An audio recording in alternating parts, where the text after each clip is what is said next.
Government jobs typically had greater job security, but that's been upended as the new administration looks to shrink the force, with thousands of workers now facing financial uncertainty. The first notice came with the fork in the road email. Federal employees told their position or agency could be eliminated as the workforce is downsized through restructurings, realignments, and reductions. A lot of the concern is, am I going to have a job tomorrow? Jonathan Pearlstein is a financial advisor for Blue Pearl Wealth Management, and he's been meeting with clients impacted by these sudden changes. Part of the desire to work for the federal government is not just the mission, right? But the fact that I have stable employment, I have solid benefits.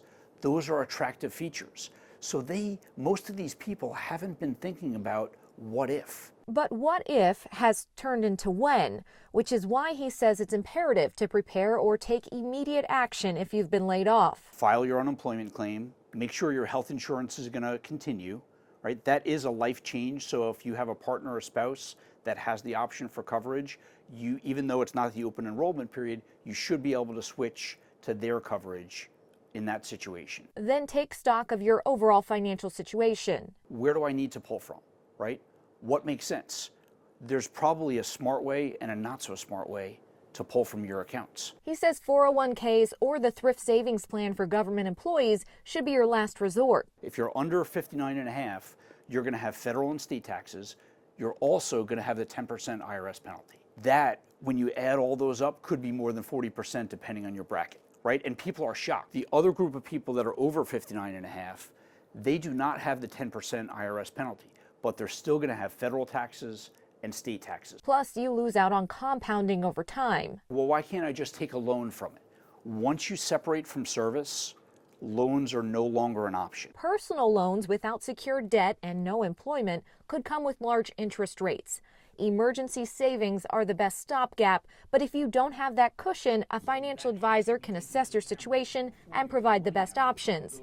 And for those worried about their employment in the future, John says now is the time to take action. How do we build up a bigger cushion if this does happen so that we're as well prepared as possible?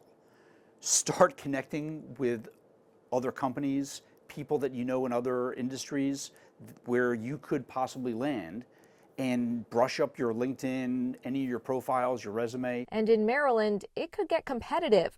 With the second highest concentration of federal employees in the nation, behind only Washington, D.C., the jobs of roughly 160,000 federal civilian workers, or 6% of the state's workforce, could be at risk. I know you and your family are experiencing profound uncertainty right now. Maryland recently launching a resource website for impacted workers as many try to navigate their careers and ability to provide for their families as they face this proverbial fork. If you make a withdrawal from your 401k but find a new job or decide you no longer need it, you can roll it over into another retirement plan or IRA within 60 days to avoid paying taxes. But this can get tricky, so always consult a trusted financial advisor. I hope you enjoyed that Matter for Mallory. To watch more Matter for Mallory stories, click the box in the corner and be sure to tap that circle and subscribe to WMAR 2 News for quick access to great content posted every day.